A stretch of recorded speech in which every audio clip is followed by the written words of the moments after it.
Well, howdy, howdy. It's hump day and it's 9/11. And it just hit me that I haven't seen a lot of 9/11 posts on X. I haven't been on Facebook. Maybe they still do that there. But it would be kind of sad if we just didn't remember 9/11 anymore.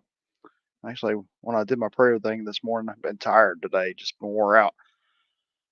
Did our prayer thing at 7:30 this morning, 7:30 a.m. on X. Come on. It's an open prayer thing. Anyways, yeah, I completely forgot about the whole 9/11 thing, and it's kind of sad. But anyways, how y'all doing today? Doing good, I hope. We're gonna be doing another Oswald Chambers, My Utmost for His Highest. This is gonna be the evidently a part two. Yesterday we did Missionary Weapons as a title, and today is another Missionary Weapons title. And go ahead and say it, because it feels like I have to do this now, is like and share and comment and subscribe and all that stuff. Really help out if you like what I'm doing.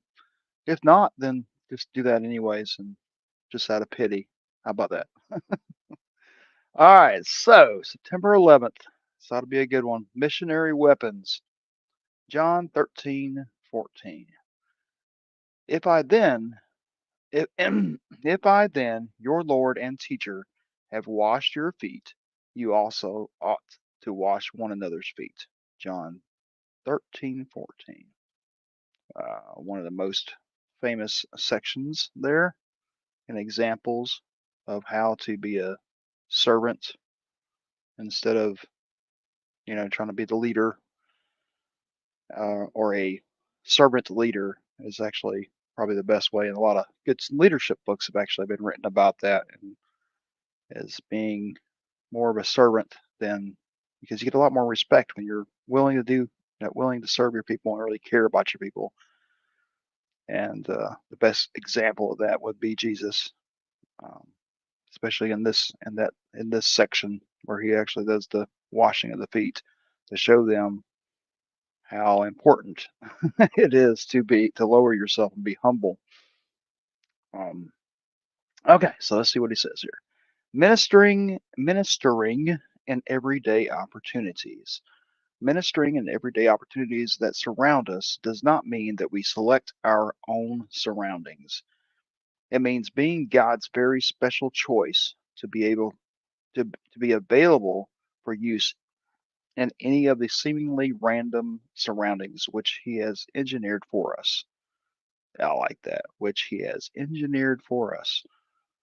You know, um, and I think you have to really believe in some spiritual stuff if you see this as being a real thing. And not just chance. But I really do think everything is for a reason. And older and older I get, I see those patterns, and it may just be crazy pattern recognition programming in my mind. I don't know, but all I know is I pick up on things a lot more, a lot more often the more I'm aware that God's there and He's acting in my life. So, anyways, and these things that seem random, they aren't random. All right, so let's see what else he says here. The very character we exhibit in our present surroundings is an indication of what we will be like in other surroundings. Okay, this goes back to the same thing you was talking about yesterday, where when you're in a quiet spot, when you're alone and nobody's looking, that's, those things you do then are going to come out when everybody is looking. The things Jesus did were the most menial of everyday tasks. And this is an indication that it takes all of God's power in me to accomplish even the most common task in His way. Can I use a towel as He did? Hmm, okay. Towels, dishes, sandals, and all other ordinary things in our lives reveal what we are made of more quickly than anything else. Really? It takes God Almighty incarnate in us to do the most menial duty as it ought to be done. Okay, okay, interesting. Jesus said, I have given you an example that you should do as I have done. John 13:15. And that's where he's washing the feet. Notice the kind of people that God brings around you, and you will be humiliated once you realize that this is actually his way of revealing to you the kind of person you have been to him. Hmm. Let's read that again. Notice the kind of people that God brings around you, and you will be humiliated once you realize that this is actually his way of revealing to you the kind of person you have been to him. That's a very interesting statement. Now, he says we should exhibit to those around us exactly what he has exhibited to us. Do you find yourself responding by saying, "Oh, I will do all that once I'm out of the mission field"? Talking in this way is like trying to produce the weapons of war while in the trenches of the battlefield. You will be killed while trying to do so. We have to go the second mile with God, says Matthew 5:41. Yet some of us become worn out in the first 10 steps. Okay, some of us become worn out in the first 10 steps. Then we say, well, I'll just wait until I get closer to the next big crisis in my life.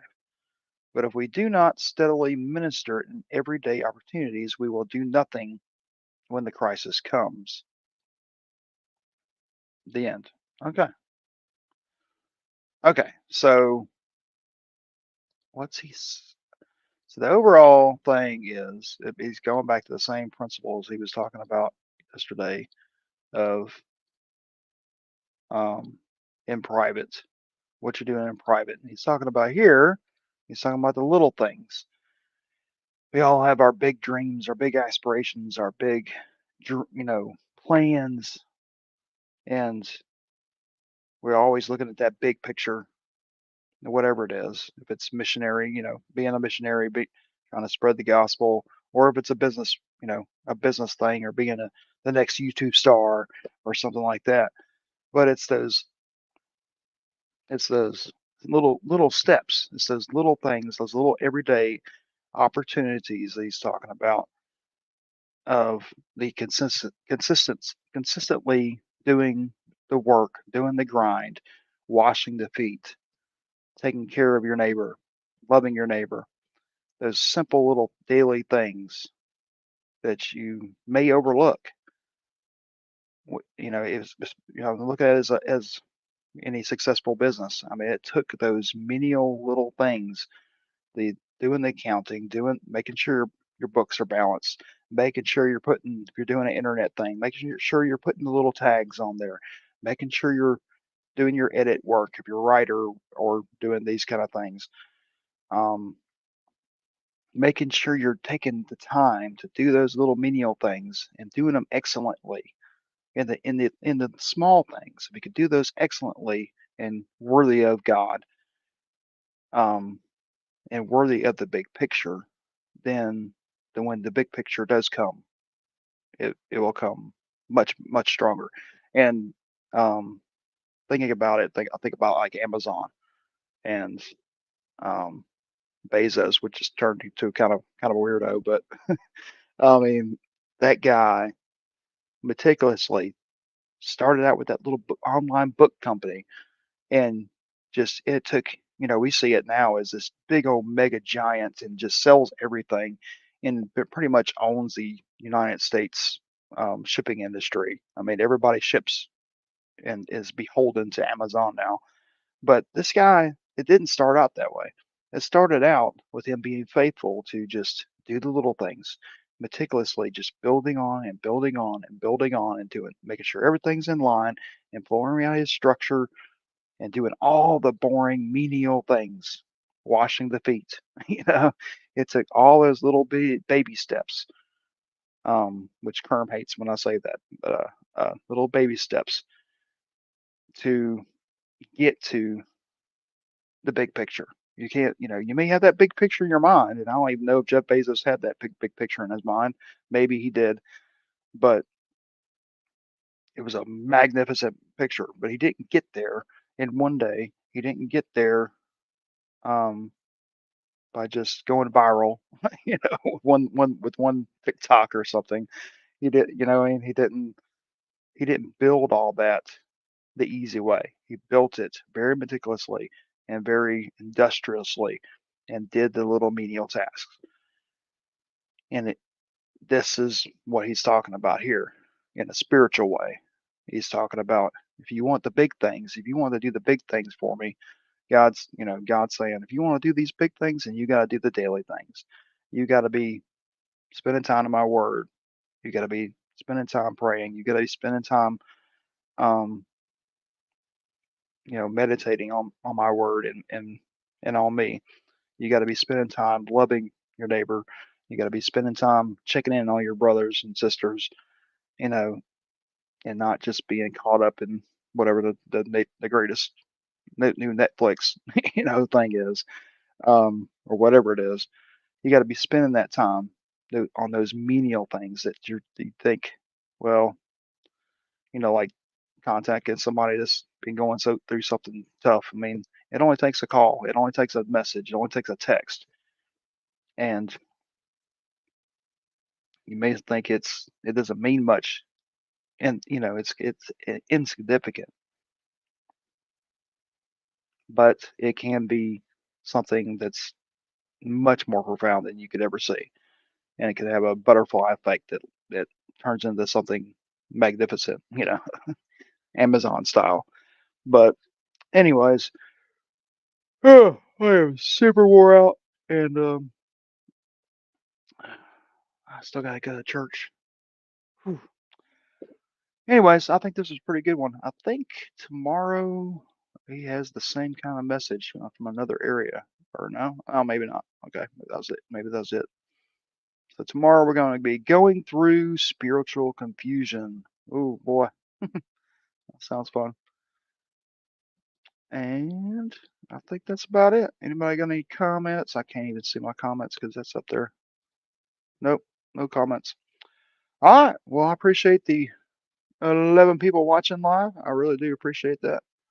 Y'all have a great day. And if you're up at 7:30 Eastern time and you're on the Twitterverse, I do an open prayer thing in the morning. Just jump on there with us, and it's completely open, like I said.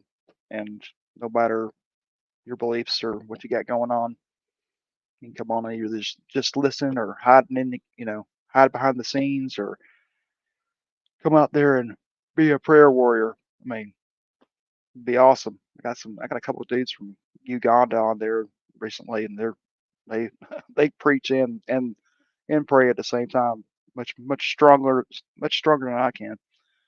But and then even the humblest guys, like Shag gets on there sometimes and says some few things, and Zed, but you won't know who those are unless you come and and join us in the morning. But y'all have a great day, and we will see y'all tomorrow, hopefully. All right, love you. Bye.